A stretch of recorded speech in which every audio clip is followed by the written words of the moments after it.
Hello everyone, I welcome you all on my YouTube channel banking tricks. So कैसे हैं आप सब लोग? आई होप आप सब लोग अच्छे होंगे। आपकी बैंक एग्जामिनेशन 26 की प्रिपरेशंस बहुत अच्छे से चल रही होगी।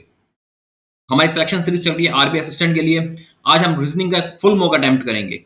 लास्ट के कुछ दिन बचे हैं आपके पास। अब आपके पास सिर्फ फुल मॉक अटेम्प्ट करना चाहिए आपको, ना कि आप सिर्फ एक पर्टिकुलर टॉपिक पे आप क्वेश्चंस कर रहे हो या 3-3 4-4 घंटे की मैराथन ले रहे हो। इस मॉक करने का फायदा ये है कि आप 20 मिनट में कितने क्वेश्चन स्कोर कर पाते हो और कितने उसको मार्क्स को इंक्रीज कर पाते हो, वो बहुत इंपॉर्टेंट है। वो आपको इसी तरह के मॉक से आपका टाइम पीरियड बढ़ेगा। So, पूरी क्लासेस को करना, जिन्होंने प्रीवियस सेशंस नहीं देखे उन सेशंस को देखना। हर रोज मैं आपको मॉक करवाता हूँ, क्वांट्स का भी एंड रीजनिंग का भी। डेली 2 मॉक कर रहे हैं हम, और जिन्होंने पिछले 3 महीने से रेगुलर प्रैक्टिस किया वो बहुत अच्छा स्कोर करेंगे इस एग्जामिनेशन में भी। स्टार्ट करते हैं आज की क्लास। फर्स्ट क्वेश्चन आपके सिलोक्स का है। पहले आप वीडियो को पॉज करके खुद से करने का ट्राई करो। आप कितना सॉल्व करते हो, कितने आपके स्कोर आते हैं, कमेंट सेक्शन में वो भी मेरे को बताना। फर्स्ट क्वेश्चन हमको दे रखा है, स्टेटमेंट में दे रखा है only a few birds are sprouts. Okay, तो ओनली अ फ्यू क्या रखा है हमको, यानी कि only a few birds are sprouts and only a few sprouts are seeds. Okay, only a few sprouts are seeds. ठीक है, फिर क्या रखा है, no seeds is flower, no seeds is flower and all flower are leaves, all flower are leaves. Okay, seeds का हमारा सिर्फ flowers के साथ है। कंक्लूजन में कहते हैं, फर्स्ट कंक्लूजन हमें कहता है कि all sprouts can be flower. क्या जो सारे स्पाउट्स हैं ये फ्लावर हो सकते हैं? सारे स्पाउट्स, देखो स्पाउट्स का कुछ पार्ट जो सीड्स के अंदर है ये तो हमको साफ साफ कह रखा है कि फ्लावर नहीं है, इसलिए हम सारे स्पाउट्स को फ्लावर नहीं कर सकते, वरना सीड्स का जो ये स्पाउट्स का जो ये पार्ट सीड्स के अंदर है वो भी हमारा फ्लावर हो जाएगा। इस वजह से फर्स्ट कंक्लूजन हमारा रॉन्ग हो जाता है। सेकंड में कहता है कि all birds being seed is not a possible, all birds being seed is not a possible, wrong. क्योंकि ऑल बर्ड्स का, देखो बर्ड्स का सीड्स के साथ हमको कोई भी डायरेक्ट रिलेशन नहीं दे रखा, इसलिए हम ये कह सकते हैं कि some birds are seeds, all birds can be seeds. ठीक है, पॉसिबिलिटी के आधार पे हम कह सकते हैं। तो क्या हम ये कह रहे हैं कि all birds being seed is not possible? क्या पॉसिबल नहीं है? पॉसिबिलिटी है, 100% नहीं है लेकिन पॉसिबिलिटी है। इस वजह से अपना सेकंड ये रॉन्ग हो जाता है यहाँ पर। थर्ड कहता है कि some birds being seed is possible. तो सम बर्ड्स बीइंग सीड, देखो अब यहाँ पे बात आती है सम बर्ड्स बीइंग सीड, क्या ये पॉसिबल है? हाँ पॉसिबल है। श्योर है? नहीं, नहीं कह सकते, बट हाँ पॉसिबल कह सकते हैं, क्योंकि हमको कोई डायरेक्ट रिलेशन नहीं दे रखा, इस वजह से हमारा जो थर्ड है वो राइट हो जाता है। And no leaf is sprouts, so no leaf is sprouts, leaf का स्पाउट से कुछ भी नहीं है, तो हम कैसे कह सकते हैं 100% एक्यूरेसी से कि नो लीफ इज स्पाउट्स है ही है, नहीं है। इसलिए फोर्थ की अपने पास गलत होता है, हमारा आंसर हो जाएगा ओनली ऑप्शन 3। ओके, समझ आया आपको? ये जानना बहुत जरूरी है कौन सा राइट है कौन सा रॉन्ग है और क्यों राइट और रॉन्ग है। ठीक है, नेक्स्ट पे देखो, वीडियो को पॉज करो और बनाओ इस क्वेश्चन को। इसमें भी कहता है कि only a few birds are groom. Okay, brides are groom, only a few brides are groom, at least some groom are come is company. कुछ ग्रूम तो है जो कि कंपनी है, एटलीस्ट कुछ तो है हमारे पास। No company is agency, so no company is agency and only a few agency are clubs, only a few agency are clubs. ठीक है, फर्स्ट कंक्लूजन कहते हैं हमको some groom being not agency is possible, some groom being not agency is possible. देखो groom का कुछ part जो हमारे पास कंपनी के अंदर है, ये पार्ट ग्रूम का जो कंपनी के अंदर है, जो कि हमको क्या रखा है कि एटलीस्ट सम ग्रूमर्स कंपनी, इसका मतलब ग्रूम का कुछ ना कुछ पार्ट कंपनी के अंदर है, और कंपनी जो है वो पूरी की पूरी एजेंसी नहीं है, ये बात हमको पता है। कंपनी पूरी पूरी एजेंसी नहीं है, इसका मतलब ये कह सकते हैं कि ग्रूम का कुछ पार्ट है जो एजेंसी नहीं है। ठीक है, श्योरिटी के साथ कह सकता हूँ ग्रूम का कुछ पार्ट है वो एजेंसी नहीं है। तो जब हमको श्योरिटी से कह रखा है तो उसमें कंक्लूजन में हमें कहता है कि some groom not agency is possible. Possible कैसे हो सकता है जब वो तो हमको पता ही है ना कि वो नहीं है, तो पॉसिबिलिटी कैसे बन सकती है? इस वजह से अपना फर्स्ट जो है आंसर रॉन्ग हो जाता है। सेकंड कंक्लूजन कहता है कि no agency is bright, no agency is bright. देखो क्या कोई एजेंसी ब्राइट नहीं है? कुछ कह रखा है ब्राइट एजेंसी के बारे में क्वेश्चन के अंदर? कुछ भी नहीं कह सकता, इसलिए ये अपना रॉन्ग हो जाता है। थर्ड कहता है कि some club is not groom, तो सम क्लब इज, क्लब का ये पार्ट इज नॉट ग्रूम। देखो क्लब का कुछ पार्ट हमारे को एजेंसी के अंदर है जो कि हमारे पास कंपनी नहीं है, ये बात तो हमको पता है, लेकिन क्या क्लब का ग्रूम से कोई लेना देना है? देखो ग्रूम ये रहा, क्लब ये रहा, क्या क्लब का कोई ग्रूम से लेना देना है? कोई लेना देना नहीं है, इस वजह से थर्ड अपना गलत हो जाता है। फोर्थ कहता है कि all bride can be groom, all bride can be groom. देखो हमको ये क्या रखा था, only a few brides are groom, ये क्या रखा था फर्स्ट लाइन में कह रखी थी only a few brides are groom, सिर्फ कुछ ही ब्राइड है जो ग्रूम है। अब ये कह रहा है कि क्या सारी ब्राइड ग्रूम हो सकती है? बिल्कुल नहीं हो सकती, क्योंकि ये हमको साफ साफ कहा गया क्वेश्चन में कि सिर्फ कुछ ही ब्राइड है वो ग्रूम है। इस वजह से फोर्थ अपना रॉन्ग हो जाता है। एंड फिफ्थ में कहता है कि some club is definitely not company. Some club is definitely not company. देखो, क्लब का जो पार्ट एजेंसी के अंदर है, ये पार्ट कंपनी नहीं है। ये बात हमको क्वेश्चन में बताइए, क्योंकि एजेंसी पूरी कंपनी नहीं है और एजेंसी के अंदर क्लब का भी कुछ पार्ट आ रहा है, इसलिए हाँ, डेफिनेटली नॉट कंपनी। क्लब का जो कुछ पार्ट है, ये फिफ्थ अपना राइट है। ये वाला पार्ट ये जो है डेफिनेटली कंपनी नहीं है, यानी इसका आंसर हो जाएगा हमारा ऑप्शन नंबर 5। Got it? समझ आया आपको क्यों नहीं है? थर्ड क्वेश्चन है, वीडियो को पॉज करो और बनाओ इसको खुद से। इसमें कहता है कि few puzzles are answers. Okay, few puzzles are answers, only a few answer is questions, only a few answer is questions, and no question is paper. Okay, and only paper is rubber. Only paper is rubber, इस बात को ध्यान रखना, only paper है जो rubber है। First कहता है कि हमें conclusion, all questions are puzzles. क्या ऑल क्वेश्चन पजल है हमारे पास? देखो, क्वेश्चन और पजल के बारे में तो साफ साफ कह रहा है कि नो क्वेश्चन। अच्छा, ये पेपर था ना, ऑल क्वेश्चन, फ्यू पजल आना चाहिए, पजल थी, फ्यू यहाँ पे आएगा पजल। ठीक है, फर्स्ट कंक्लूजन कहता है कि ऑल क्वेश्चंस आर पजल। क्या ऑल क्वेश्चंस आर पजल है? नहीं है, कुछ भी नहीं कह रखा। पॉसिबिलिटी है, बट हमको पूछा है क्या है, नहीं है, ऐसा नहीं कह सकते। इस वजह से फर्स्ट रॉन्ग है। सेकंड कहता है कि some answer are not paper. तो सम आंसर है, आर नॉट पेपर। देखो, आंसर का कुछ पार्ट जो कि क्वेश्चन में है, जो हमको साफ साफ कहा गया पेपर नहीं है, इसलिए हम कह सकते हैं कि some answer are not paper. Second अपना राइट है। थर्ड में कहता है कि all questions can be rubber. All questions can be rubber. देखो, हमें कहा गया था कि only paper is rubber. Rubber का पेपर के अलावा किसी के भी साथ थोड़ा ज्यादा कुछ भी पॉसिबिलिटी पे कुछ नहीं हो सकता, क्योंकि हमको साफ साफ कहा गया कि ओनली पेपर इज रबर। इस वजह से हम ये नहीं कह सकते कि all questions can be rubber, ये हमारा रॉन्ग हो जाता है। ठीक है, फोर्थ में कहता है कि some puzzles are not paper. देखो, some puzzles are not paper, puzzle ये, पेपर ये रहा। क्या पजल और पेपर का कोई डायरेक्ट रिलेशन बताया हम क्वेश्चन के अंदर? कहीं पर भी पजल और पेपर के बारे में कुछ है, कुछ नहीं है, कुछ बताया? कुछ भी नहीं बताया ना। इस वजह से हमारे पास ये वही फोर्थ आंसर रॉन्ग हो जाता है। फिफ्थ कहता है कि all paper can be answer. All paper can be answer. क्या पेपर आंसर हो सकते हैं? सारे paper, all paper can be answer. देखो, वैसे तो हम कह सकते थे all paper can be answer, क्योंकि हमको कुछ डायरेक्ट बताया नहीं, पॉसिबिलिटी है। लेकिन क्योंकि पेपर के अंदर रबर भी आया हुआ है, और रबर जो है उसका किसी भी और के साथ रिलेशन नहीं होता, और जब हम ऑल पेपर को आंसर बनाएंगे तो रबर भी तो बीच में आ जाएगा, लेकिन रबर का किसी के साथ कोई रिलेशन हो नहीं सकता। इस वजह से अपना फिफ्थ है रॉन्ग हो जाता है। हमारा आंसर हो जाएगा only option 2 is our right answer. Got it? समझ आया आपको? चलिए नेक्स्ट क्वेश्चन पे। लीजिए नेक्स्ट क्वेश्चन, वीडियो को पॉज करें और खुद से बनाएं इस क्वेश्चन। फर्स्ट स्टेटमेंट दे रखी है हमें, only a few furniture is stable. Okay, so only a few furniture is stable. All rooms are table. Okay, so all rooms are table are नहीं. No bench is table. यहाँ अगर no bench is table and all benches are pen. All benches are pen. ठीक है, table का bench इसके साथ मैं अंदर तक देता हूँ। ठीक है, फर्स्ट कंक्लूजन कहता है all furniture can be room. All furniture may be room, या मे बी रूम, या कह लो कैन बी रूम कह लो, ऐसा हो सकता है। देखो, हमें ये कहा गया था कि only a few furniture is table. ठीक है, फर्नीचर का कुछ ही पार्ट टेबल में है, और जितने भी हमारे पास ये था आर रूम, जितने भी रूम है वो सारे टेबल के अंदर है। अगर सपोज करो मैं सारे फर्नीचर को रूम के अंदर ले आता हूँ, ठीक है, सारे फर्नीचर को रूम में ले आऊंगा, तो इसका मतलब सारा फर्नीचर टेबल के अंदर भी आ जाएगा। लेकिन हमको तो कहा गया था कि only a few furniture are table, कुछ ही फर्नीचर का पार्ट टेबल है, सारा फर्नीचर का पार्ट टेबल नहीं हो सकता। इस वजह से अपना फर्स्ट जो है आंसर वो रॉन्ग हो जाता है, फर्स्ट कंक्लूजन अपना रॉन्ग हो जाता है। सेकंड में कहते हैं कि नो पेन इज टेबल। देखो, नो पेन इज टेबल, क्या नो पेन अपने पास टेबल है? नहीं। पेन का कुछ पार्ट है जो टेबल नहीं है, जो कि बेंच है हमारे पास। ठीक है, लेकिन नो पेन इज टेबल, क्या पूरा पेन टेबल नहीं है? ऐसा नहीं है। इसका मतलब कंक्लूजन सेकंड भी रॉन्ग हो जाता है। थर्ड में कहता है कि all furniture can be bench. All furniture can be bench, क्या पूरा फर्नीचर बेंच हो सकता है? नहीं हो सकता, क्योंकि फर्नीचर का कुछ पार्ट टेबल के अंदर है, और टेबल जो है अपने पास वो बेंच नहीं है, ये वाला पार्ट है। इस वजह से अपना थर्ड जो आंसर है वो रॉन्ग हो जाता है। फोर्थ में कहता है कि some benches are definitely not room. Some benches are definitely not room. देखो, टेबल के बारे में हमें कहा गया था कि टेबल जो है वो बेंचेस नहीं है। ठीक है, और जो रूम है वो सारे ही टेबल के अंदर है। इसका मतलब ये भी मैं कह सकता हूँ कि जो रूम है वो बेंचेस नहीं है। इसका मतलब some benches are definitely not room. हाँ, some benches are definitely not room. ठीक है, फिर मैं फोर्थ कहता है कि some room are definitely not pen. Some room are definitely not pen. नहीं, ऐसा नहीं होता, क्योंकि पेन का और रूम का कोई रिलेशन नहीं है। पेन को मैं चाहे तो इंक्रीज करके ऐसे ही बना सकता था, जिसमें सारे टेबल भी पेन में कवर हो सकता है, सारे फर्नीचर भी पेन में कवर हो सकते थे। इस वजह से ऑप्शन नंबर 5 अपना रॉन्ग है, तो हमारा इसमें आंसर हो जाएगा ऑप्शन नंबर 4।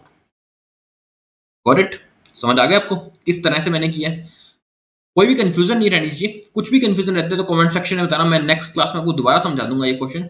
बट कंफ्यूजन मत लेके जाना एग्जामिनेशन में, वहां बहुत थोड़ा टाइम होता है आपके पास सोचने के लिए, इसलिए फर्स्ट अटेम्प्ट में ही आपको बहुत सही सोचना जरूरी है। वो तभी सोचा जाएगा जब आपके पास सारे लॉजिक के आंसर होंगे।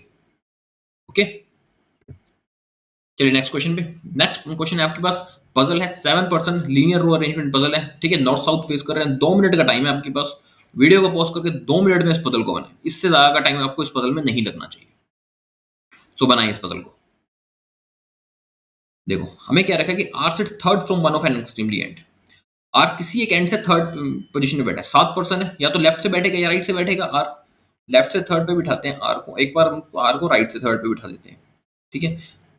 4% हो रहा है, आ जाएंगे और इधर 7 प्लेसेस हो गए। फिर हमें क्या रखा है, Q sit third to the right of R. अब हमें देखो कुछ साइड नॉर्थ साइड फेस करें, कुछ साउथ साइड फेस करें, इस बात को ध्यान में रख के चलना है।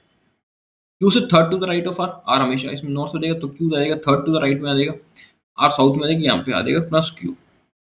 Both of them are facing opposite direction, okay, दोनों अपोजिट डायरेक्शन में फेस कर रहे हैं। As many person sit to left of Q as left of U, यानी क्यू के जितने लेफ्ट हैं सेम उतने ही यू से भी लेफ्ट में है, ठीक है। फर्स्ट कंडीशन देखो, क्यू से लेफ्ट में कितना 1%, तो यू से लेफ्ट में बना देंगे 1%। सेकंड में देखो क्यू से लेफ्ट में 1% है, तो यू से भी लेफ्ट में आएगा 1%। फिर कहा गया only 1% sit between U and P, okay, so 1% आ गया यू एंड पी के। Number of person sit between P and T, P और टी के बीच में जितने भी पर्सन है वो 1 लेस है हमारे पास। Number of person sit between V and T, यानी पी और टी के बीच में जितने पर्सन है वो एक कम है जितने पर्सन हमारे पास वी और टी के बीच में, ठीक है। आगे देखते हैं। आगे हमको क्या रखा है कि जो टी है वो एक्सट्रीमली एंड पे नहीं बैठा। टी जो है वो हमारे पास कभी भी एंड पे नहीं बैठा, उसके दोनों साइड कोई ना कोई बैठा होगा। इसका मतलब टी एक ही पोजीशन पे बैठ सकता है यहाँ पे, क्योंकि दोनों एंड हमारे पास अभी तक ओपन पड़े हैं, ठीक है। अब देखो फर्स्ट कंडीशन में पी और टी के बीच में कितने पर्सन है, 0, और जो कि एक कम होना चाहिए वी और टी के बीच में। इसका मतलब वी और टी के बीच में कितना पर्सन होंगे, 1% होंगे। वी आ जाएगा 1% छोड़ के यहाँ पे, सेम चीज सेकंड में भी हो जाएगी हमारे पास, ठीक है। पीछे कौन बचेगा अपने पास, पी क्यू आर एस बचेगा ना, एक एस आ जाएगा अपने पास यहाँ पे। अब देख लेते हैं बाकी साइन पे। Immediate neighbour of T facing opposite direction of T, इसका क्या मतलब है? इसका मतलब ये है कि अगर टी नॉर्थ की साइड फेस कर रहा है, अज्यूम करो, तो उसके जो इमीडिएट नेबर दोनों पर्सन बैठेंगे वो दोनों साउथ में फेस करेंगे और वाइस वर्सा, ठीक है। अब फर्स्ट कंडीशन देखो, टी की इमीडिएट नेबर क्यू है जो साउथ में फेस कर रहा है, इसका मतलब टी कहां फेस करेगा, नॉर्थ में, एंड पी साउथ में फेस करेगा। सेम चीज सेकंड कंडीशन में हो जाएगी, टी साउथ में फेस करता आ जाएगा अपने पास। फिर क्या रखा है, S sit to the right of V who faces south. S जो है वो वी के राइट में फेस करते हैं और वी साउथ में फेस कर रहे हैं, तो यहाँ पे वी साउथ में फेस करा देंगे। अब सेकंड कंडीशन में वी के राइट में होना चाहिए एस, लेकिन यहाँ तो एस जो है वो वी के लेफ्ट में है, यहाँ पे हमें कहा गया है राइट में होना चाहिए। इसका मतलब ये कंडीशन हमारी रॉन्ग हो जाती है। फर्स्ट कंडीशन थी, ये अपनी कंडीशन एक्यूरेट होती है और यही हमारा आंसर है इस पजल का। Got it? समझ आया आपको किस तरह पॉइंट से पॉइंट कनेक्ट किया जाता है, किस तरह जल्दी पजल बनाई जाती है। बहुत ज्यादा कुछ लिखने की जरूरत नहीं है, जहां आपको लगता है कि यहाँ ये एक अच्छा टॉपिक है, इससे पॉइंट है, इससे आपको और आगे पॉइंट्स मिल जाएंगे, वहीं से आप पजल स्टार्ट कर लो। ये नहीं कि पहले सारा रामायण लिख दो उसके बाद शुरू करेंगे, ऐसा नहीं होता, ठीक है। चलिए नेक्स्ट क्वेश्चन पे, इसमें देखें, which are the following pair first person sit to immediate left of second person. First person sit to immediate left of second person कौन सा है बताओ इसमें? क्या पी बैठा है इमीडिएट लेफ्ट में आर के राइट में बैठा है, क्यू बैठा है टी के इमीडिएट लेफ्ट में राइट में बैठा है, ये भी वी बैठा है क्यू के इमीडिएट लेफ्ट में, हाँ वी बैठा है क्यू के इमीडिएट लेफ्ट में, हमारा आंसर हो जाएगा ऑप्शन नंबर सी। सेकंड में कहता है कि which among the following pair of person immediate neighbour of you, you के इमीडिएट नेबर में कौन सा पर्सन है अपने? देखो यू के इमीडिएट नेबर में हमारे पास एस भी बैठा है और आर बैठा है, 2% है, हमारा आंसर देखो option number E is our right answer, that is S and R. Okay, चलिए नेक्स्ट क्वेश्चन पे। डायरेक्शन डिस्टेंस का क्वेश्चन है, 1.5 मिनट का टाइम आपके पास, 1.5 मिनट में इस क्वेश्चन को बनाओ। वीडियो को पॉज करो, खुद से बनाओ, क्या आप 1.5 मिनट में इस क्वेश्चन को पूरा कर लो? बहुत जरूरी है, जो आपको टाइम देता हूँ विद इन द टाइम आपको क्वेश्चन करना, तभी 20 मिनट में 35 क्वेश्चन हो पाएंगे, अदरवाइज नहीं हो पाएंगे वहां पे। तो बनाओ इसको खुद। स्टार्ट करते हैं। Clay start walk from point A towards the south for 3 meter to reach point B. Okay, point A से स्टार्ट होती है, 3 मीटर साउथ में जाती है पॉइंट बी पे। Then she turn her right and walk 4 meter to reach. Okay, तो right में अपने पास 4 मीटर लगती है पॉइंट सी तक। Then she turn takes two consecutive right, two consecutive right लेती है। एक तो फर्स्ट राइट हो जाएगा 11 मीटर का हमारे पास, एंड सेकंड राइट हो जाएगा अपने पास 10 मीटर का। ठीक है, एंड डी एंड ई ये 2 पॉइंट आ जाएंगे यहाँ से हमारे पास। फिर देखो कविन कविन स्टार्ट करती है walk, Kavin walk 8 meter towards the east from point A. Point A से 8 मीटर ईस्ट, 4 ही था और 8 मीटर ईस्ट 12 हो जाएंगे, यानी ए से ज़्यादा आगे आ जाए। 12 मीटर ईस्ट ही आते हैं, ये हमारे पास 8 मीटर है, 12 नहीं 12 का टोटल हो गया था। ये आ गया पॉइंट जी पे। Then he turn 90 kilometer anti clockwise direction. अब anti clockwise direction 90 kilometer at 6 meter चलती है, जब ये वो पहुंचती है एच पे, तो 6 मीटर चलेगी, एच पे पहुंच जाएगी। ठीक है, then he turn to his right and walk 3 meter to reach point I. Right में 3 मीटर के बाद आई पोजीशन में। Finally he turns to his left and walk 14 meter to reach point G. Left में 14 metre, थोड़ी जगह कम पड़ जाती है हमारे पास, तो रीच पॉइंट जी। ठीक है, ये डायग्राम बनेगा, थोड़ी सी जगह कम बच गई, इस वजह से 14 मीटर थोड़ा छोटा हो गया। फर्स्ट क्वेश्चन में कहता है what is the shortest distance between E and J. E और जे के बीच में शॉर्टेस्ट डिस्टेंस बताना है। ये जो डिस्टेंस बन रहा है अपने पास, ये देखो ई और जे में देखो, पहले हॉरिजॉन्टली देखो, ई अपने पास यहाँ पे फिनिश हो रहा है। ठीक है, ये कितना है, ये वाला 10 मीटर था। अब नीचे देखो 4 मीटर ये था, 8 मीटर ये था। ठीक है, यानी कि 4 तो यहाँ खत्म होंगे, 6 इसमें खत्म होंगे, 2 मीटर का तो ये डिस्टेंस आ गया बीच का, ये आ गया 2 मीटर का, और 3 मीटर का डिस्टेंस ये आ गया। ठीक है, तो जो हॉरिजॉन्टल डिफरेंस आ गया वो तो 5 का आ गया 25। ठीक है, अब हाइट की बात कर लेते हैं। हाइट में ये था हमारे पास 11 मीटर का। ठीक है, इसको 3 मीटर यहाँ कवर हो गए, 6 मीटर यहाँ पे कवर कर दिया हमने। ठीक है, 9 मीटर तो ये कवर हो गए, 2 मीटर और बच गए हमारे पास इसमें। 14 में से 2 और चले गए, 12, 12 का आ गया 144। ठीक है, तो ये आ जाएगा अपने पास 169 अंडर रूट 30। इसका हमारा आंसर हो जाएगा ऑप्शन में B, the right answer, that is 13 meter. ठीक है, फिर ये कहता है कि सेकंड क्वेश्चन में if z is 4 meter east of d, z जो है 4 मीटर ईस्ट में है d से, 4 मीटर ईस्ट में z यहाँ पे है, इसके पैरेलल 4 मीटर आ गया। Shortest distance between z and a, तो z और a के बीच में शॉर्टेस्ट डिस्टेंस, ये डिस्टेंस कितना है, तो ये 11 था, इसमें 3 लेस कर दिया, तो ये अपने पास 8 है। ठीक है, अब 8 डिस्टेंस और किसके बीच में हमारे पास, 8 डिस्टेंस a और g के बीच में हमारे पास साफ साफ दिख रहा है। हमारा इसका आंसर हो जाएगा option number D is right answer, that is a and g, इसके बीच में 8 मीटर का डिस्टेंस है। ओके, चलिए नेक्स्ट क्वेश्चन पे बनाए इसको, ये हिंदी मीडियम के लिए और ये क्वेश्चन इंग्लिश मीडियम के लिए। वीडियो को पॉज करके बनाए इस क्वेश्चन को, 1.5 मिनट में आपसे ये क्वेश्चन बन जाना चाहिए। 1.5 मिनट की ये पजल है, इजी पजल है, सिंपल सी पजल है। इस पजल को बनाए, 6% की पजल है वेरिएबल के साथ। ठीक है, 6% sitting around circular table facing towards the centre, each of them using different dals of को। 6% बैठे हैं एक टेबल के चारों तरफ बैठे हैं, और 6 के 6 इनसाइड फेस कर रहे हैं, और डिफरेंट डिफरेंट दाल बनाते हैं, क्या करते हैं, यूज करते हैं।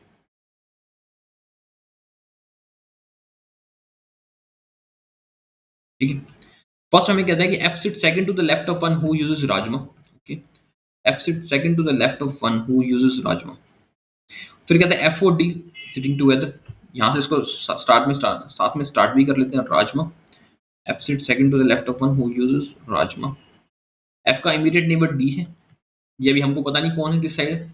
The one who uses moong sit second to the right of D, यहाँ पर आ जाएगा हमारे पास मूंग, तो इस कंडीशन में यहाँ आ जाएगा हमारे पास मूंग सिट सेकंड।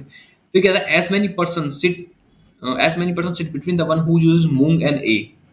तो मूंग और ए के बीच में जितने भी पर्सन है, between A and one who uses मसूर, तो ए और मसूर के बीच में भी सेम पर्सन है। ठीक है, फिर हमें क्या रखा है कि B sit immediate right of one who uses masoor. जो मसूर है उसके इमीडिएट राइट में बैठा है अपने पास B. And E sit second to the left of one who uses chana, E sit second to the left of one who uses chana. Who faces one of the immediate neighbour of one who uses toor, चना जिसको face कर रहा है वो immediate neighbour है जो तूर की दाल use करता है। इमीडिएट नेबर राइट लेफ्ट ये नहीं पता, इमीडिएट नेबर है, ये बहुत अच्छी कंडीशन है। ई जो बैठा है immediate second to the left में बैठा है चना से, चना जिसको फेस कर रहा है वो इमीडिएट नेबर है तूर से, तूर की दाल से। ठीक है, अब बनाए इस क्वेश्चन को कहां से शुरू कर सकते हैं। देखो एफ राजमा ये वाला कहानी तो हो गई थी। मूंग ए और मसूर, मूंग के बारे में हमको पता है, ठीक है। सबसे पहले अगर मैं देखूँ ए और मसूर यहाँ पर आ सकते हैं हमारे पास, इमीडिएट नेबर में आ सकते हैं। अगर मैं मूंग से एक छोड़ता हूँ, ए यहाँ पर आता है और मसूर यहाँ पर आता है, ठीक है। तो मसूर के इमीडिएट राइट में बी भी बैठा है, ठीक है। यहाँ पे मसूर आ नहीं सकता, इस कंडीशन में आ सकता है, यानी कि मैं एक छोड़ के और यहाँ पर आएगा अगर मसूर, तो इमीडिएट राइट में बी आ सकता है, ठीक है। सेकंड कंडीशन में देखते हैं, मूंग से एक छोड़ के यहाँ पे ए आ जाएगा, मसूर, मसूर के साथ बी आ सकते हैं हमारे पास इमीडिएट नेबर। अगर मैं एक छोड़ के चलता हूँ, यहाँ पर अगर आता है ए, तो ए के बाद फिर यहाँ पर आता है मसूर, फिर मसूर की इमीडिएट नेबर बी नहीं आ सकता, इसका मतलब इसमें साथ में बैठेगा ए, यहाँ पर आ जाएगा मसूर और उसके इमीडिएट नेबर बैठेगा बी, ठीक है। ये कंडीशन बन गई, आपको समझ आई। फिर हमें क्या रखा है कि ई है सेकंड टू द लेफ्ट में बैठा है अपने पास चना से, चना जिसको फेस कर रहा है वो तूर पे है, ठीक है। तो फर्स्ट कंडीशन में देखो ई कहाँ बैठता है, ई की दो ही कंडीशन है, या तो यहाँ पर बैठ जाएगा ई, या फिर ई यहाँ बैठ जाएगा। अगर मैं ई को यहाँ पे बिठाता हूँ, इमीडिएट ने जो ई के सेकंड टू द लेफ्ट में एफ आ जाएगा, एफ जिसको फेस कर रहा है मूंग, ठीक है, उसके इमीडिएट नेबर तूर हो सकते हैं हमारे पास, ठीक है। अगर मैं ई को यहाँ बिठाता हूँ, तो वो आ जाएगा चना, आ जाएगा अपने पास ए पे, चना जिसको फेस कर रहा है राजमा, क्या राजमा के इमीडिएट नेबर में तूर बिठा सकते हैं हम? बिल्कुल नहीं बिठा सकते। इसका मतलब ई यहाँ नहीं आएगा, ई आ रहा है अपने पास इस पोजीशन पे, ठीक है। सेकंड टू द लेफ्ट में है चना से, चना जिसको फेस कर रहा है उसके इमीडिएट नेबर में आ जाएगा हमारे पास तूर। सेकंड कंडीशन में देखते हैं ई कहाँ आ सकता है। देखो अगर मैं ई को यहाँ पर बिठाता हूँ, ठीक है, तो सेकंड टू द लेफ्ट चना, यहाँ चना आ सकता है, यहाँ तो चना आ ही नहीं सकता हमारे पास, ई को मैं यहाँ पर ही बिठाना पड़ेगा, फिर चना ही नहीं आ रहा, यहाँ पर आता है हमारे पास चना। अब चना किसको फेस कर रहा है? राजमा, क्या राजमा के इमीडिएट नेबर में तूर बिठा सकता हूँ? कहीं नहीं बिठा सकता। इसका मतलब ये कंडीशन अपनी रॉन्ग हो जाती है यहाँ पे। फर्स्ट जो कंडीशन थी हमारे पास, ये कंडीशन, ये अपनी राइट कंडीशन हो जाती है। कौन सा बच जाता है इसके अंदर हमारे पास?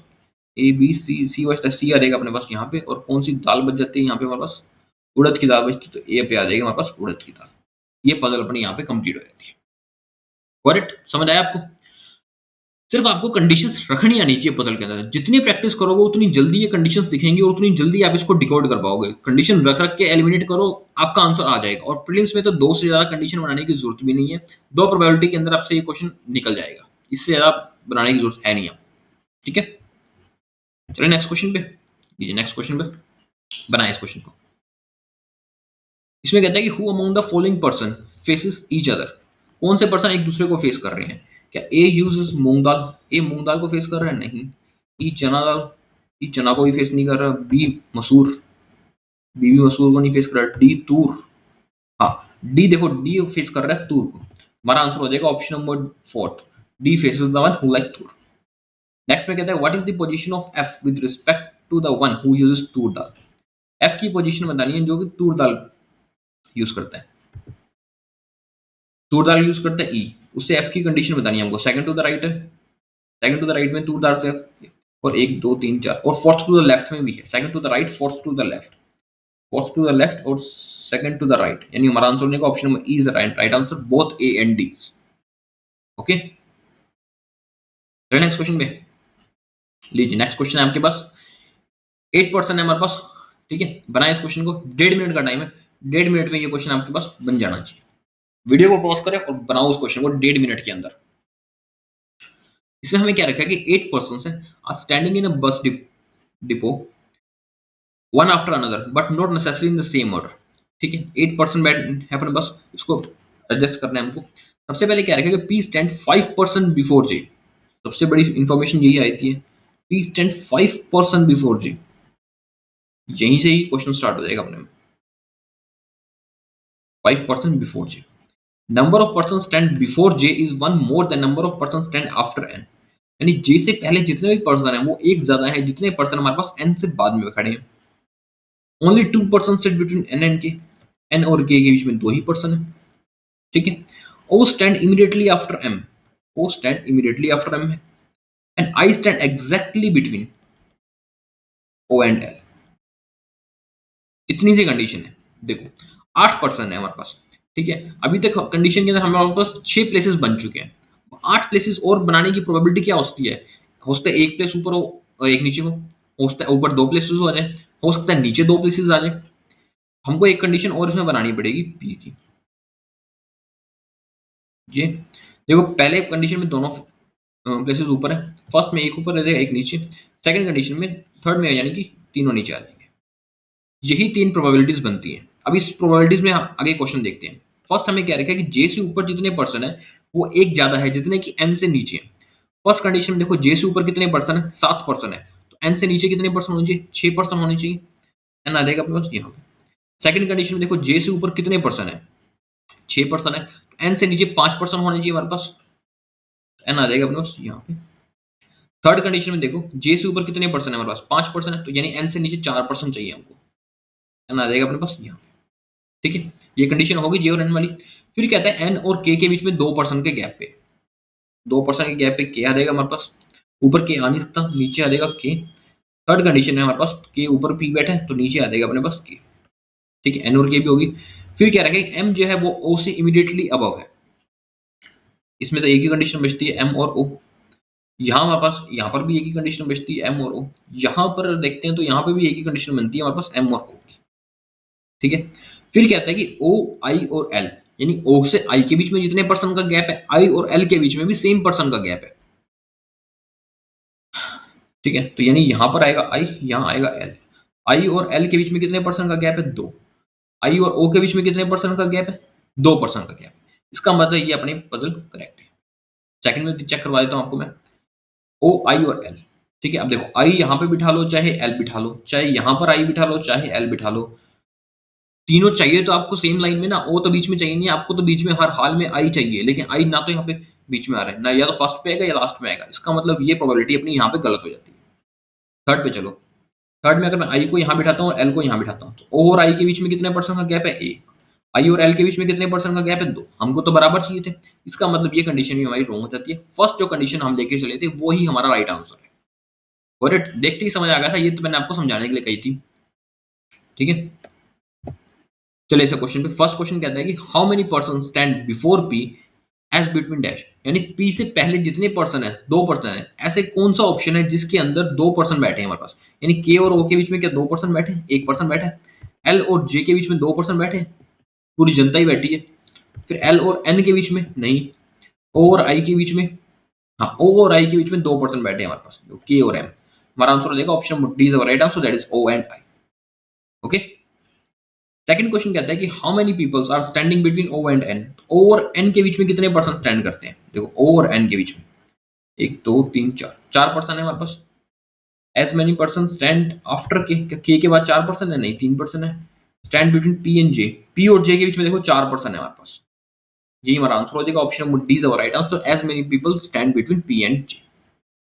ओके, नेक्स्ट क्वेश्चन पे बनाए इसको, इसकी कोड फाइंड करें। इस क्वेश्चन के अंदर आपको फ्रेज दे रखी है केमिकल और फॉर्म। वीडियो को पॉज करके इसका कोड फाइंड करें। एलिमिनेशन से किया करो, जल्दी हो जाएगा। इसमें सिर्फ एलिमिनेट करते रहा करो क्वेश्चंस को। केमिकल और फॉर्म, देखो केमिकल के बारे में कहा, यहाँ हमारे पास केमिकल है, और केमिकल कहाँ पे मिलता है हमको, और केमिकल कहीं पे नहीं मिलता। इसका मतलब इसमें ऐसा कोई कोड है जो किसी और के अंदर नहीं है। QZ हमको मिल गया यहाँ पे, WX भी ये रहा, EQ EC भी ये रहा, यानी RN। इसका मतलब केमिकल का कोड तो है हमारे पास RP। एंड फ्रॉम, फ्रॉम का कोड देखो, फ्रॉम यहाँ पे हमारे पास, और कहीं पे फ्रॉम दिख रहा है आपको, कहीं नहीं दिख रहा। देखो एलिमिनेट करते हैं, AS ये मिल गया, UM भी ये मिल गया, DF नहीं है, और WX तो ऊपर ही मिल गया था, इसका मतलब DF, RV और DF। Option number C is our right answer. इतना ही टाइम लगता है एलिमिनेशन से, बस इसको आपको ढूंढना आना चाहिए। ठीक है, सिर्फ कॉमन देखते रहो, और जो कॉमन नहीं है वो आपका कोड मिल जाएगा, या जो चीज कॉमन है वो आपका कोड आएगा। सिर्फ उस कॉमन को देखते रहा करो इन क्वेश्चंस के अंदर। नेक्स्ट क्वेश्चन में कहता है कि what is the phrase of code EC and UM। EC और UM का कोड फाइंड करना है। EC एंड UM का कोड देखो, EC यहाँ पर है हमारे पास, EC यहाँ पर है हमारे पास। इसका मतलब कोई 2 ऐसे वर्ड्स होंगे जो इन दोनों लाइन में सेम होंगे, फर्स्ट एंड फोर्थ लाइन में। देखो यूज दोनों में है, केमिकल नहीं है, फ्री नहीं है, फर्टिलाइजर नहीं है। इसका मतलब EC का कोड तो अपने पास यूज है। ठीक है, अब देखो UM हमारे पास सेकंड लाइन में मिलता है, थर्ड में भी मिलता है। इसमें कॉमन देखो, ऑर्गेनिक नहीं है, फर्टिलाइजर भी नहीं है, फोर भी नहीं है, लेकिन लैंड है, यानी इसका हमारा कोड हो जाएगा लैंड, यूज और land. Option number E is our right answer, that is land और यूज। ठीक है, नेक्स्ट हमें क्या रखेगा कि अगर प्योर और ऑर्गेनिक का कोड दे रखे हमें को टीबी और पीएम, हमको 4 का कोड फाइंड करना है। देखो 4 कहाँ है, 4 ये रहा अपने पास, उसके अलावा और कहाँ है हमारे पास 4, उसके अलावा 4 कुछ भी नहीं है हमारे पास, ठीक है। ऑर्गेनिक का कोड दे रखे हमको इसके अंदर, ऑर्गेनिक और प्योर का कोड देखे टीबी और पीएम, टीबी और पीएम, ये ऑर्गेनिक का और टोर का कोड दे रखे, ठीक है। टीबी हो गया ऑर्गेनिक का कोड, उसके अलावा 4 और कहीं नहीं है हमारे पास। वाई एन, देखो वाई एन है हमारे पास, वाई एन कहीं भी नहीं है। यूएम मिल गया था हमको। क्यूजेड, क्या क्यूजेड का कोड है हमारे पास इसमें, देखो क्यूजेड भी ये निकलेगा, तो ये अपने पास 4 का कोड है अपने पास वाई एन। तो हमारा आंसर हो जाएगा option number A is right answer, that is Y N. Okay, चलिए नेक्स्ट पजल पे, ये हिंदी मीडियम के लिए और ये इंग्लिश मीडियम के लिए। वीडियो को पॉज करो, इस क्वेश्चन पजल को बनाओ, 2 मिनट का टाइम है, 2 मिनट के अंदर इस पजल को पूरा सॉल्व करो। फर्स्ट हमें क्या रखा है कि 8 कॉलेजेस हैं, ठीक है, conducted symposiums in different month, अच्छा जी, but not necessary in same word, ठीक है। 8 मंथ है हमारे पास इसमें, कौन कौन से मंथ है इसमें, देखो जनवरी, मार्च, अप्रैल, जून, जुलाई, अक्टूबर, अक्टूबर, देन नवंबर और फिर दिसंबर, ये 8 मंथ है। सबसे पहले क्या रखा है, Q conducted the symposium 5 months before P, Q जो है 5 मंथ्स बिफोर पी है, 5 मंथ्स बिफोर पी है, 5% बिफोर पी नहीं, इस बात को ध्यान रखना, निकालना इस चीज को, ठीक है। फिर क्या रखा है, only 2 months R gap between Q, between which college Q and college O, college Q और ओ के बीच में 2 जो है वो मंथ का गैप है, ठीक है। 2 मंथ्स बिटवीन, 2 मंथ्स बिफोर और 2 मंथ्स बिटवीन, ये जो डिफरेंस होता है इस बात को ध्यान रखना, इस डिफरेंस को सोच के चलना आप क्या पूछ रहा है क्वेश्चन में। फिर हमें क्या रखा है, N conducted symposium 3 colleges after O, अब यहाँ पे बात आई 3 कॉलेजेस आफ्टर ओ, यहाँ आएगी 3 colleges, and number of colleges conducted symposium before N is 1 less the number conducted after R, जितने आर के बाद हैं, and only 4 months between the month in which L और एस, यहाँ पर भी 4 मंथ्स बिटवीन है हमारे पास, 4 मंथ्स बिटवीन, गैप कह लो या बिटवीन कह लो वो एक चीज है। At most two months R between the month in which college M और एस, कॉलेज एम और एस के बीच सिंपोजिस के बीच में एट मोस्ट 2 मंथ्स, देखो एट मोस्ट 2 मंथ्स है हमारे पास, यानी कि 2 और लेस देन 2 मंथ्स, ठीक है। इन दोनों की चीजें सबसे पहले यहां से उठाओ क्यू से, 5 मंथ्स बिफोर पी, क्यू है 5 मंथ्स बिफोर पी, क्यू अगर जनवरी पे है तो 5 मंथ्स बिफोर, फरवरी, मार्च, अप्रैल, मई, जून, या तो क्यू आएगा या देगा पी पे, और अगर क्यू मार्च पे रखते हैं तो अगस्त पे आएगा, अगस्त हमारे पास है नहीं, ठीक है। अप्रैल पे रखते हैं तो फिर सितंबर पे आ जाएगा, क्या सितंबर है, सितंबर भी नहीं है। और अगर जून पे रखते हैं, ठीक है, जुलाई, अगस्त, सितंबर, अक्टूबर, नवंबर, तो फिर हमारे पास नवंबर पे आता है पी, और अगर हम जुलाई पे रखते हैं तो ये आ जाएगा पी दिसंबर पे, ये 3 कंडीशन बनती है हमारे पास, ठीक है। फिर हमें क्या रखा था कि 2 मंथ्स का गैप है हमारे पास क्यू और ओ के बीच में, क्यू और ओ के बीच में 2 मंथ का गैप है, यानी जनवरी पे स्टार्ट हुआ, 2 मंथ बीच में छोड़ के फरवरी और मार्च छोड़ के अप्रैल पे आएगा हमारे पास ओ, ठीक है, एंड ओ से 2 के गैप पे आ जाएगा एन, ठीक है।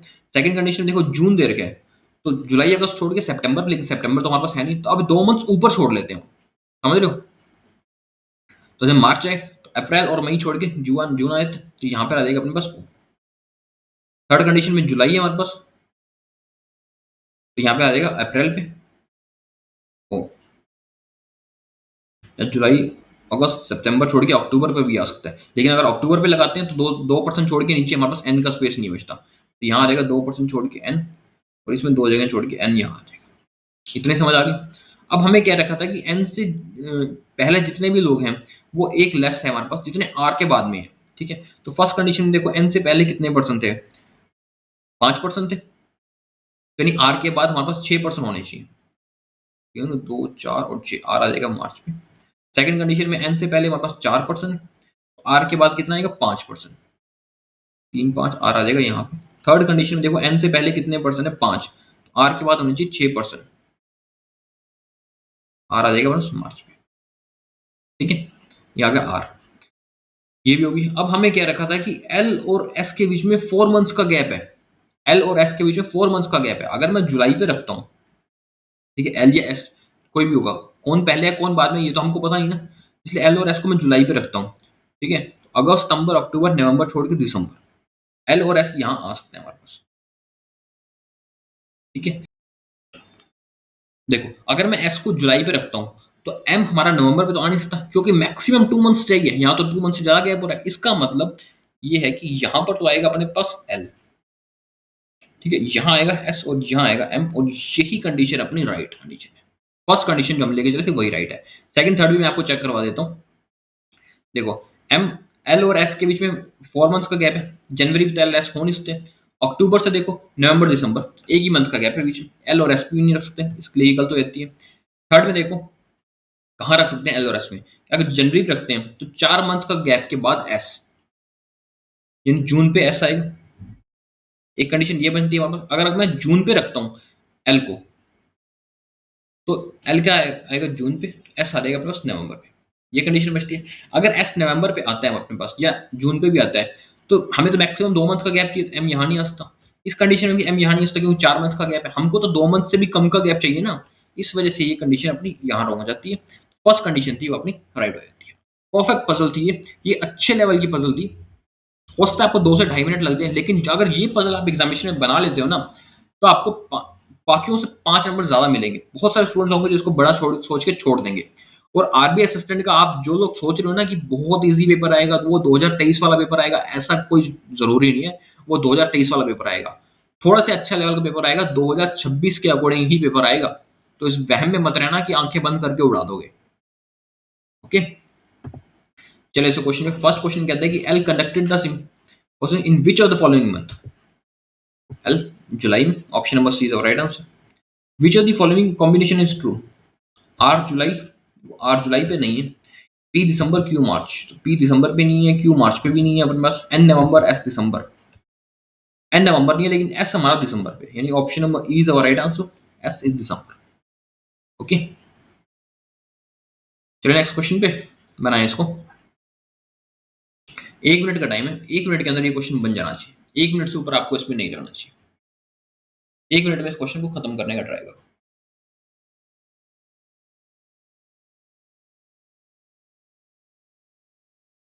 7 क्रिकेटर्स हैं, score different run in match. ठीक है, सबसे पहले क्या रखे, 7 डिफरेंट स्कोर मैच का, सबसे ज्यादा करेगा वो 7, 6, 5,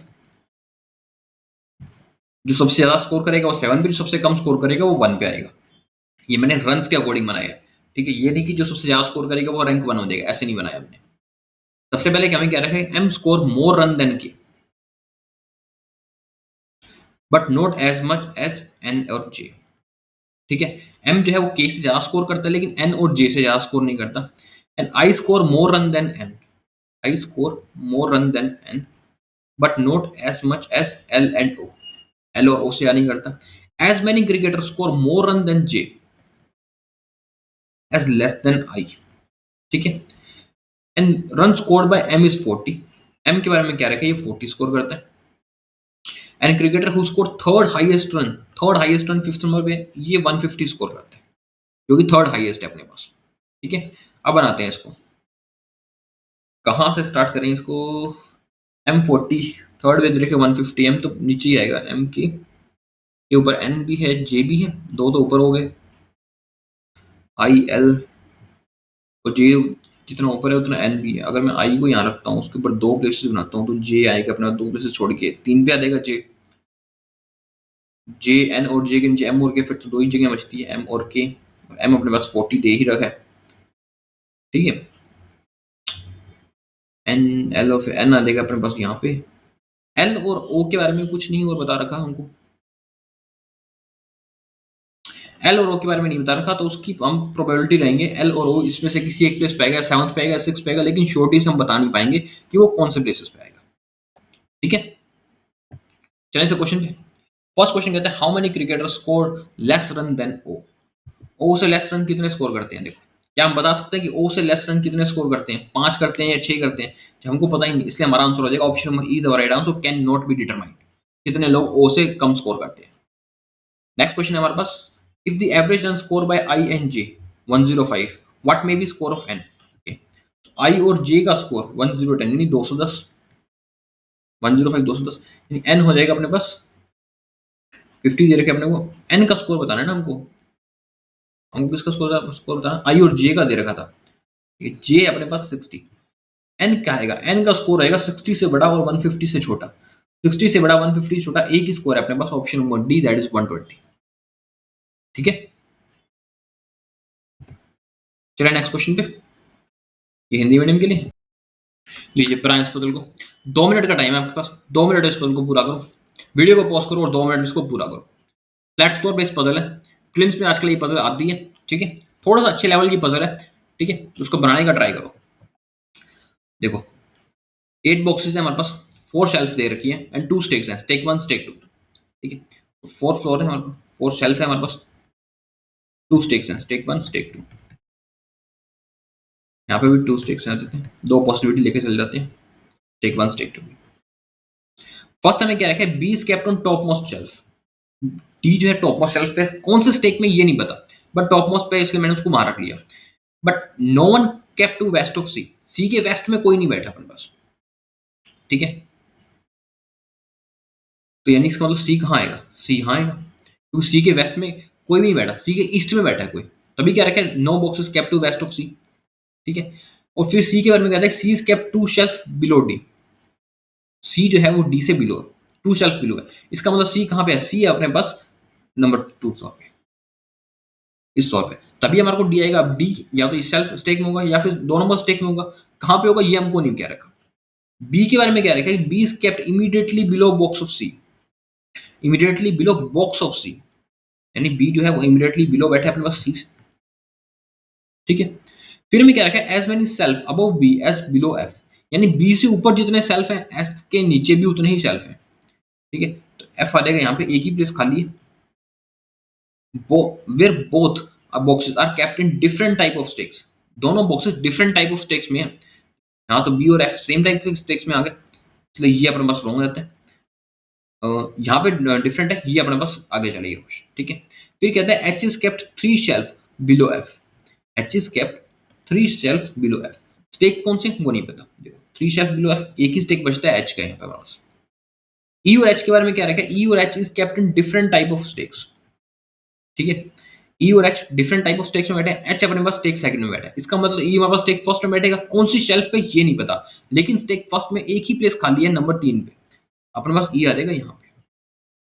फिर हमें क्या रखा है कि G is neither kept in same shelf and nor kept in same stack of E, G जो है वो ई से ना तो सेम स्टेक में बैठा है ना ही सेम सेल्फ में बैठा है, तो जी कहाँ पर आएगा, जी आ जाएगा अपने पास यहाँ पे, डिफरेंट सेल्फ होगी डिफरेंट स्टेक हो जाता है, E G and A is kept on different shelf, ये हो गया अपने पास।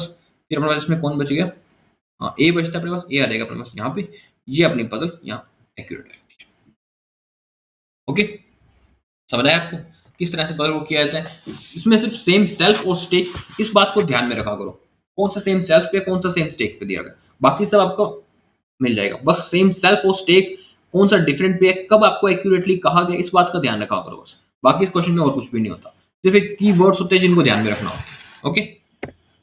चलिए से क्वेश्चन पे, फर्स्ट क्वेश्चन कहता है कि which of the following pair of the boxes is kept in same stacks, same stack में कौन से बैठे हैं, डी एफ और ई ए, देखो डी एफ सेम स्टेक में नहीं है, ई और ए भी नहीं है, सी ए एफ जी, सी और ए भी नहीं है, और एफ और जी, एफ और जी देखो सेम स्टेक में है, ये भी दोनों स्टेक में है, इसका मतलब हमारा आंसर हो जाएगा option number D that is F और जी। ए के बारे में बताना है, सेल्फ और स्टेक क्या है अपने पास, ए जो है 3 नंबर सेल्फ में और 2 नंबर स्टेक में है, shelf 3 stack 2, option number D is our right answer, shelf 3 stack 2, okay.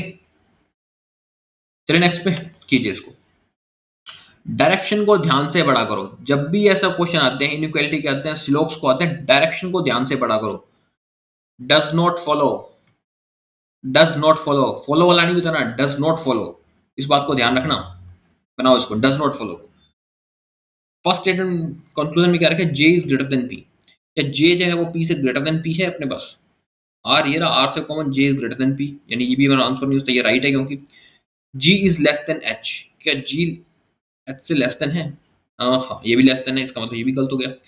T less than is equal to T K, T less than is equal to K, T और R K T, ये भी गलत हो जाएगा, तो ये भी सही है हमारे पास कि के जो है वो greater than equal to P, K greater than equal to P, ये गलत होता है। के जो अपने पास आर को रखते हैं तो के होता है ग्रेटर देन पी, लेकिन हमको क्या ग्रेटर देन इक्वल टू, यानी ये हमारा राइट आंसर है, option number D is our right answer. Okay, चलिए नेक्स्ट पे बनाए इस क्वेश्चन को। सेम सेम डायरेक्शन फॉलो होगी, डज नॉट फॉलो वाला आपको बताना है, ठीक है। फर्स्ट हमें क्या रखे, के इज लेस देन टी, या के लेस देन टी है अपने पास, बिल्कुल सही, के लेस देन टी है, यानी ये गलत हो जाता है अपने पास। सेकंड क्या रखे, टी जो है वो greater than equal to M, T greater than equal to M, T का एच से greater than equal to M, ये भी सही है, तो ये भी गलत हो जाएगा। O is less than U, O is less than U, O H, O ये भी सही है, तो ये भी गलत हो जाएगा। Y is greater than O, Y is greater than O, ये भी सही है, ये भी गलत हो जाएगा। K is less than equal to U, K less than equal to U, K H less than equal to, ये गलत है क्योंकि यहाँ पे हमारे पास के लेस देन का साइन आ गया, यहाँ भी लेस देन इक्वल टू होता है या इक्वल होता फिर सही होता है, इसका मतलब option number E is our right answer, K less than equal to U is wrong, ठीक है। चलिए नेक्स्ट क्वेश्चन पे, इसमें क्या कहते हैं, m is less then o, same direction रहेगी आपके सारे क्वेश्चंस में, m is less then o है अपने पास, हाँ m v से लेस देन, हाँ m is less then o, ये गलत हो जाएगा। l ग्रेटर देन b, क्या l ग्रेटर देन v है अपने पास, हाँ l ग्रेटर देन b, ये भी गलत है। x less than equal to v, x का v से होते हैं ना, ये रहा v, x less than equal to v, x m z, x less than equal to v, ये गलत है, x लेस देन v आएगा, यानी ऑप्शन नंबर सी जो अपना ये आंसर राइट हो जाएगा। नेक्स्ट को देखो, बनाओ इसको। सबसे पहले कहता है कि h greater than equal to a, h greater than equal to a है, हाँ बिल्कुल सही है, तो ये गलत है अपना। j less than g, j less than g, g ये रहा अपने पास, j ये रहा, तो अपने पास g s है और h है, s का ये ना, यानी कि s के पास है s less than g, s d,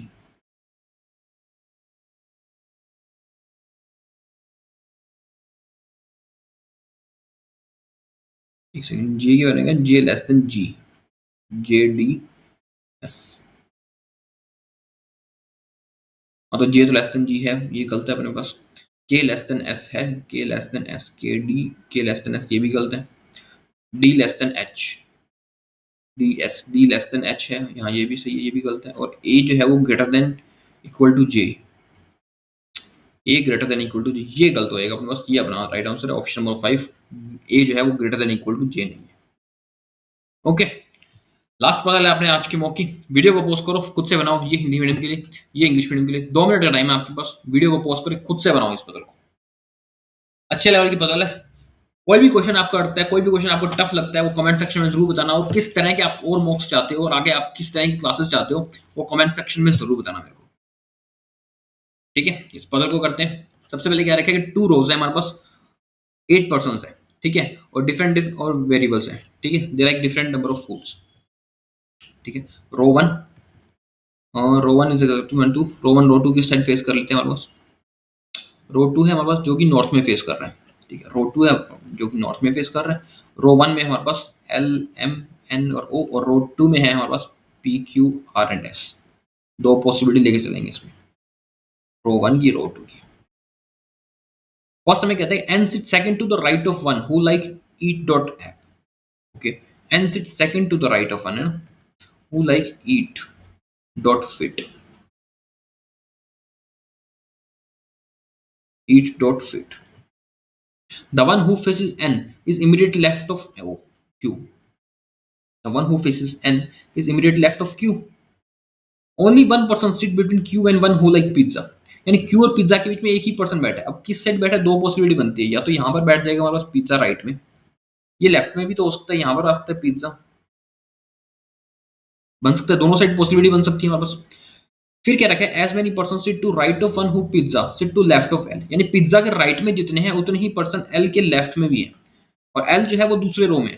first में देखो पिज्जा के राइट में 3 है, एल के राइट में, तो एल के लेफ्ट में हो जाएगा, और एल के लेफ्ट में भी 3 पर्सन यहाँ आएंगे। सेकंड में देखो तो एल यहाँ आ जाएगा, क्योंकि पिज्जा के राइट में 0 है, तो एल के लेफ्ट में भी 0 पर्सन होने चाहिए। फिर कहता है the one who like box 8 faces the one who sit adjusted to L, यानी कि एल के जो साथ में बैठा है उसको जो फेस कर रहा है वो बॉक्स 8 है। The one who like box 8 faces the one who sit adjusted to L, L के एडजस्टेंट एन बैठा है तो एन फेस किसको कर रहा है, बॉक्स 8 को। सेकंड कंडीशन में एल के एडजस्टेंट कौन बैठा है, ईट डॉट फिट, वो फेस करेगा बॉक्स 8 को। ओके, फिर कहते हैं only one person sit between S and one who like box 8, यानी एस और बॉक्स 8 के बीच में एक ही पर्सन है। ठीक है, and O sit second to the left of one who like Dunzo, O जो है सेकंड टू द लेफ्ट में बैठा है डुनजो के। ठीक है, अब देखो ओ इसमें कहां बैठ, यहां आएगा O, O sit second to the left of one who like Dunzo. ठीक है, अब इस कंडीशन में ओ यहां पर बैठ सकते हैं, एक ही कंडीशन है डुनजो की। फर्स्ट कंडीशन में देखो ओ यहां पर भी आ सकते हैं और यहां भी आ सकते हैं, यहां पे भी हम कह नहीं सकते, लेकिन हमको क्या रखा है, एम जो है वो पसंद नहीं करता ईट फिट को, एम यहां आ जाएगा, इसमें एम यहां आ जाएगा, एम यहां आ गया तो ओ की भी कंडीशन बन जाएगी हमारे पास डुनजो वाली।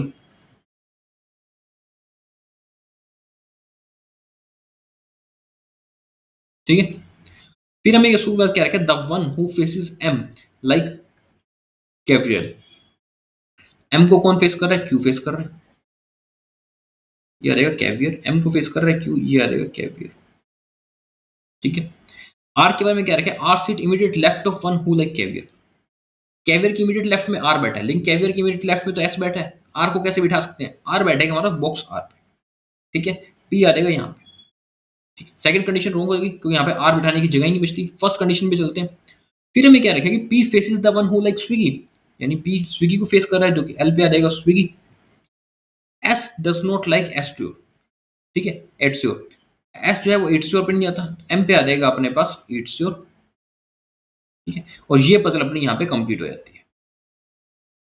ठीक है, जो बच जाएगा वो एस पे आ जाएगा, ये पजल अपनी यहाँ पे कंप्लीट हो जाती है। विद इन द 2 मिनट्स बनने वाली पजल थी, कोई कंडीशन ज्यादा आपको नोट करने की जरूरत नहीं थी। अब इसमें आप हर कंडीशन को लिखने बैठ जाओ, हर कंडीशन को नोट करो, तो फिर वो आपकी मर्जी है, खाम खाम क्वेश्चन को खींचने वाली बात है।